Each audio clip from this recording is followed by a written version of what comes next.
A thin river mist rises off the dark water and drifts between the shut warehouses, soft as breath, beading on the wet timbers and sliding down the ropes that hold the moored barges. A single lamp burns low in a clay niche beside a doorway on a quiet paved street, its flame leaning and straightening in a breath of damp air, casting a warm blur against the wet stone. The long town wall stands grey and silent above the sleeping roofs, its round towers black against the misty stars. And somewhere high along its stone walk, a night watch lamp moves slowly, a small gold point drifting through the dark. The black water of the Rhine slides endlessly by the wharves, smooth and wide, carrying the cool smell of wet timber and rope and deep river mud through the empty streets. The mist moves with it, gentle and unhurried, filling the spaces between the colonnades where the shops have long been shuttered for the night. A night bird calls once out over the water, a single low note, and then there is only the soft rustle of the fog through a riverside tree and the endless quiet sliding of the river. The last carts rolled over the paved streets at dusk, their iron-rimmed wheels quiet now, the echoes faded into the damp air. In the glass workshops along the riverbank, the great furnaces have been banked for hours, their fires sunk to a deep red pulse beneath the ash. And on the shelves the cups and jugs and little bottles of clear and coloured glass stand gleaming faintly where a stray star touches them through the high windows. The potter's kilns are cold, the stacks of red tableware waiting in neat rows for the morning barges, and the smell of wood smoke and clay and cold ash lingers in the narrow yards. Along the street the little wine counters are shuttered too, their stone tops wiped down, their great jars stopped for the night, and the last warm smell of the day's bread hangs faint in the doorway of a bakery where the fire has been raked low. The market in the great forum has been swept clean, the stalls folded away, the awnings breathing softly over the shut shop fronts under their long porticos. In a corner of the square, a fountain runs quietly to itself, water falling into water, a thin silver thread in the dark. The town settles into the river dark, like a sleeper turning beneath a woolen blanket, slowly and gently, the day's warmth fading from the stones. The wall rings the town in a long curve of grey stone, set with round towers at its corners and along its straight lengths, each tower black and solid against the drifting mist. The great gates, where the paved roads run out to the province, are shut and barred for the night, their iron-bound timbers thick with damp, and beyond them the roads stretch away into the dark country, empty and shining with dew. A night watchman moves along the top of the wall, his lamp swaying gently with his stride, a small moving star above the sleeping streets, and his hobnailed shoes make no sound on the wet stone. The towers stand watchful, their edges soft in the fog, and the wall itself seems to breathe, keeping the cool dark out and the warm dark in. The paving stones below glisten where the gutters run with clean water, and a cat slips across a colonnade, its paws silent on the wet flags. The wall keeps its long, quiet watch through the dark hours, a steady guardian holding the peaceful town in its wide stone arm. The wide Rhine slides by the eastern edge of the town, black and smooth under the drifting mist, the current so slow it seems almost still. And yet it moves forever, carrying the province's life on its broad back. The quays and wharves stretch along the water, the cranes folded and silent like sleeping long-necked birds, the warehouses shut, their great doors barred. The moored barges and riverboats lift and settle against their ropes in the dark, creaking softly, wood against wood, and the water laps at their hulls with a sound like long, slow breathing. A ferryman sleeps in his moored boat, wrapped in his cloak, his oars lying quiet beside him, and the smell of wet rope and river water, and the faint, sweet trace of Gaulish wine from an emptied amphora drifts across the empty harbour. There is no great bridge here to cross the wide, dark water, only the ferry boats resting on the soft mud, waiting to carry the first travellers over when the dawn comes. Far across the wide river eastward, the dark forests of free Germania stand black and low and quiet under the stars, the wild margin of the tamed river country. And perhaps a single far watchlight glimmers once and is gone, and then only trees and dark and the wide sky. The far bank no threat tonight, only the other side of the water, the other side of the peace. The Forum lies swept and empty in the heart of the town, ringed with its long colonnades, the public buildings standing dark and dignified around its square, the great hall of the basilica silent, its last voices long faded, its floors cool and damp under the porticos.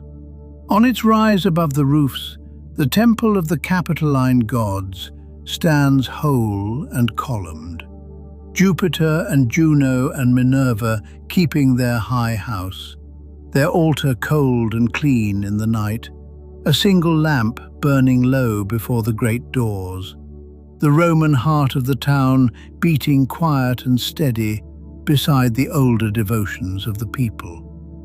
The governor's palace looks out over the river from the town's edge, its long, dark colonnades facing the water, a lamp or two still lit in an upper room, a sentry standing quiet in a doorway, the seat of Rome's peace on the lower Rhine, still now but for the river's murmur and the mist moving through the courts. The bathhouse, warm and loud by day, lies dark and still, the water gone quiet in the cooling pools, the last steam long faded, the marble floors cold. A single lamp left burning in an empty hall where the shadows of the columns stretch long and unmoving. Somewhere beneath the paved streets, the cool water still runs, carried the long way down from the far hills to the southwest through the great stone channel that feeds the town, murmuring unseen in the dark to fill the fountains and the baths and the little basins at the corners, so that even in the deepest quiet of the night, the sound of running water is never far off. And near the temple, the old altar of the Ubii stands in its honoured place, ancient and revered, the first holy heart of the settlement from the days when the people first came over the river, set now within the great new Roman town, like a seed kept safe within a fruit. At the street corners and in the doorways, and in the small gardens behind the houses, stand the little shrines of the three mothers, each with its carved stone of the three seated women and their baskets of fruit, a low lamp burning before it, a loaf or a few apples or a cup of poured wine set out on the damp stone. An old Ubian woman, her white hair bound under the great round linen bonnet of her people, moves slowly down a narrow street, her soft shoes quiet on the wet paving, and stops at the shrine beside her door. She trims the little wick in its clay lamp with a thin bronze pin, and the flame steadies and glows warm against the carved faces of the 3 women who keep her house. And the mist beads on the stone and gathers in the carved folds of their gowns. She sets a small round loaf and 2 apples before them, and pours a little wine from a plain jug onto the threshold, and stands a moment in the lamplight with her hands folded, murmuring low, half memory and half prayer. Then she touches the cold carved edge of the altar once, with fingers crooked by the years, and turns and goes inside, and leaves the lamp burning low in the river dark, a small warm point of light at her door. The 3 mothers sit on their little carved altars all through the town and the country around, 3 women side by side, calm and kind and full-faced, carved in soft stone that the years have worn smooth at the edges. The 2 on the outside wear the enormous round white linen bonnets that the married women of the Ubii wear, great wheels of gathered cloth framing their gentle faces, and the young one in the middle sits bare-headed, her hair loose, a maiden between the matrons. In their laps, held in the fold of their gowns, wide flat baskets are heaped with apples and pears and round loaves and ears of grain, the plenty of the house and the field, the good things of the earth gathered and held close. Their faces are not fierce and not distant and not terrible in the way of the great gods who keep the thunder and the war and the wide world. They are near, they are homely, they are the mothers of the doorway and the hearth, and their carved eyes look out with a soft patience, as if they have sat there a long time and will sit there longer. The same image returns at every threshold, in every small garden, by every bed where a child lies sleeping. 3 women, 2 bonnets, 1 loose-haired maiden, the baskets full, the laps full, the quiet abundance of a life kept safe. The 3 keep the home and the family above all. The hearth fire and the full storeroom, the woman in childbed and the newborn in the cradle, the grain ripening in the fields around the town, and the fruit swelling in the little garden behind the house. They are felt at the doorway when the lamp is lit at dusk, felt by the hearth where the pot simmers, felt at the family grave along the road out of town where the offerings are laid with kindness.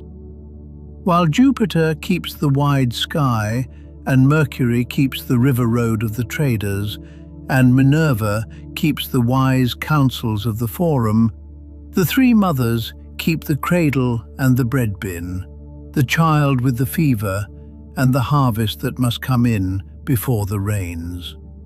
They are the near gods, the kind gods, the ones who come when a mother whispers in the dark, when a wife sets out the loaf, when the old woman trims the lamp. They guard the living of the house and its kindly remembered dead, the ones who are not lost but kept, held still within the circle of the family they tended in life.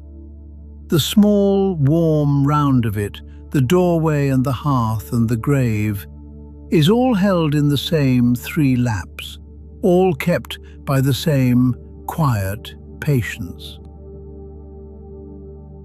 Long ago, in the time before the stone walls and the colonnades, this people, the Ubii, came over the wide river out of the dark forests of the far bank into the peace of Rome.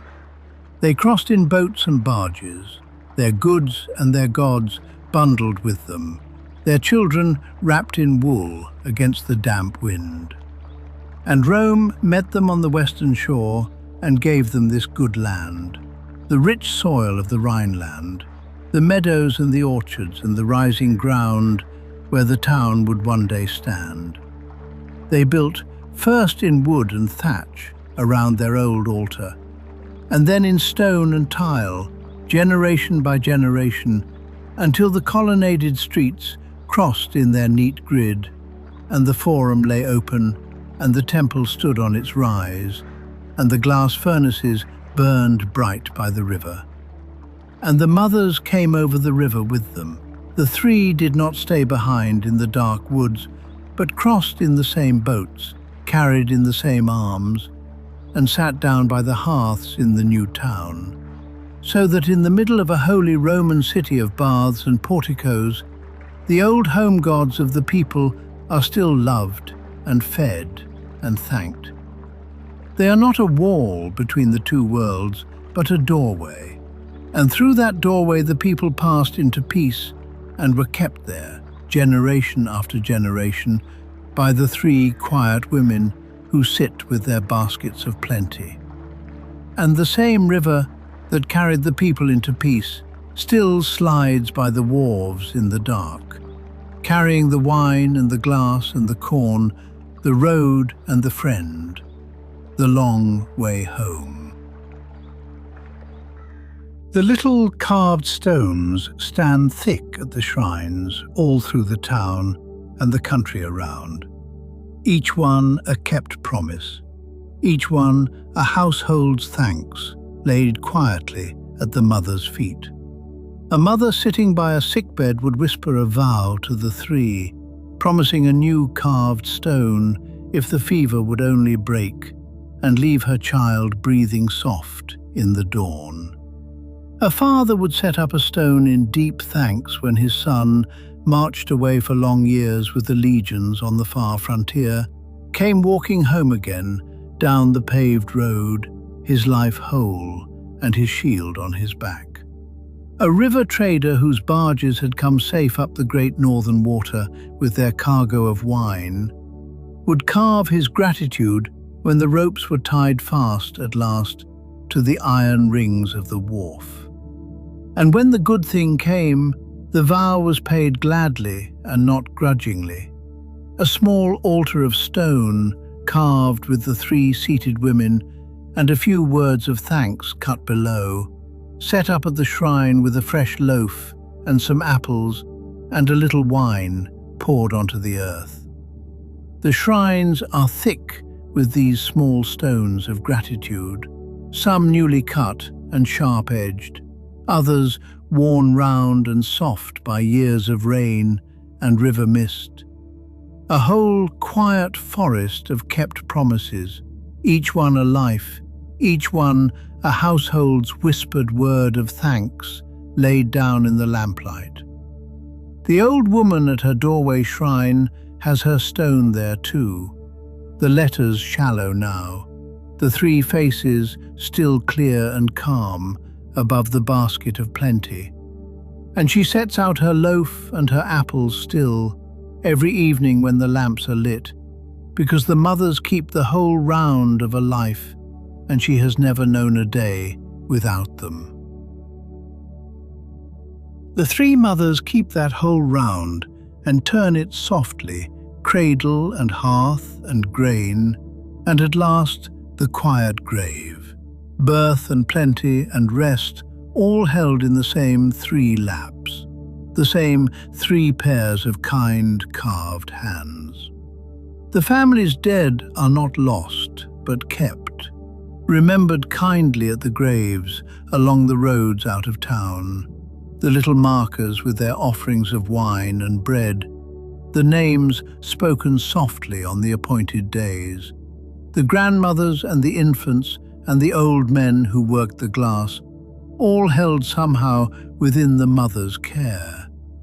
The seed sleeps in the winter ground and rises green again. The grain the mothers guard in the fields is the bread on every table in the town, and the loaf set out before the little shrine. The newborn, asleep in its cradle, rhymes with every sleeper who lies down in the dark of this night and will wake in the morning. Rest is not an ending. The mothers who keep the cradle keep the grave as well. And everyone who lies down safe tonight lies down inside their care. As the seed lies safe in the winter ground, as the river lies safe in its bed, as the town lies safe inside its wall. The soft hope of it flows like cool water, like river mist, like the gentle turning of the year that has no sharp edges and no sudden ends. Only the round, the keeping, the quiet promise, the three have always kept. The murmured words fade back into the damp quiet of the river night, and the shrine lamps burn low before the three carved women, small golden points scattered across the map of the sleeping town, their light moving softly over the baskets of stone fruit.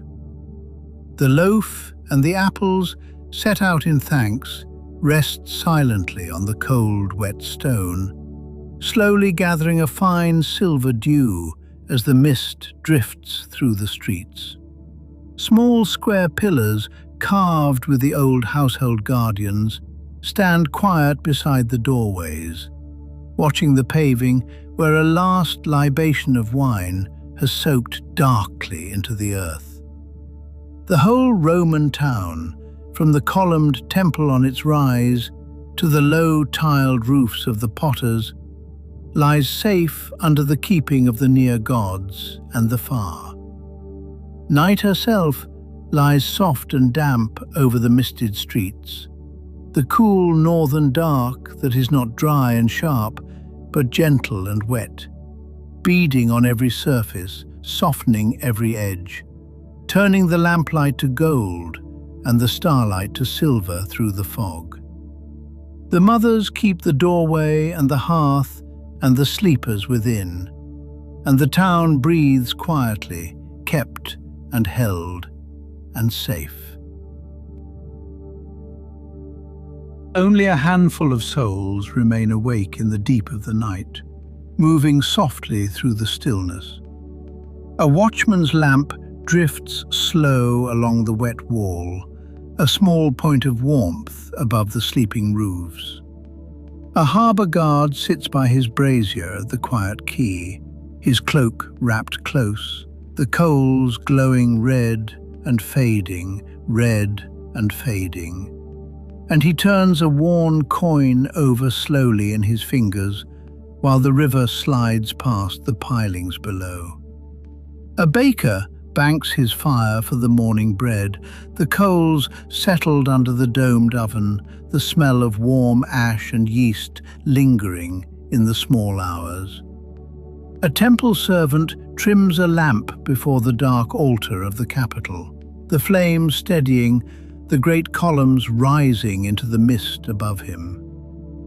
A mother sits up a while by a cradle in a warm room above a workshop, her hand resting on the carved wooden edge, listening to the small, even breathing of the child and the soft creak of the barges below. A ferryman sleeps on in his moored boat, rocked by the river. A dog barks once far off, and another answers across the dark streets, the sound soft and brief. A cat on a warm tiled roof stretches and settles, its paws tucked under. A last lamp in an upper window goes out, and the dark deepens, and the town sinks further into its quiet keeping. Beyond the wall, the dark fields and orchards of the Rhineland lie under the mist. The grain, the mother's guard sleeping in the cold ground. The roots holding the soil, the promise of green held in the dark. The little country shrines stand along the roads with their lamps burned low or gone out. The same three women carved on stones at the crossroads and the field edges, keeping the ploughland and the orchard and the road itself. Their offerings of apples and grain dark with the damp, their calm faces still gazing out over the sleeping farms. The wide river slides on forever past the wharves toward the sea, black and smooth, carrying the mist with it, gathering the small streams as it goes, a road of water that never sleeps and never stops. Across the wide channel, the far forests of the eastern shore stand black and quiet under the cold, clear stars, the wild edge of the world. Not a menace, only the other side, the far bank where the paved roads end and the great woods begin. The mist moves through the fields and gathers in the low places, and rises and drifts, and the whole country breathes with the river, in and out, dark and safe, kept and quiet. The cool river dark deepens, the hour growing late, the mist thickening between the round towers of the wall and softening the grey stone to shadow. The wall keeps the sleeping town, its long curve holding the dark within, the towers standing silent and watchful, the gates shut firm against the damp night. The shrine lamps gutter low before the three, the flames small as stars, the carved women sitting patient in their niches, their baskets of plenty held close, their great round bonnets pale in the last light. The mothers keep the cradle and the grave alike, the sleepers and the seed, the living and the kindly dead, the round turning softly in their laps.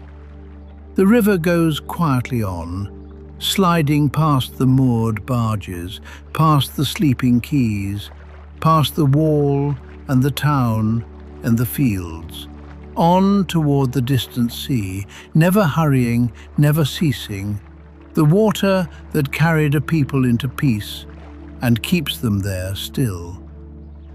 The sleepers lie safe in the dark, as the seed lies safe in the winter ground, and the mist drifts soft between the towers, and the small lamp flames lean and straighten in the damp air, and the long, quiet night moves gently on toward a dawn that is still a long way off, and nothing stirs but the slow turning of the stars and the deep, quiet breath of the sleeping town.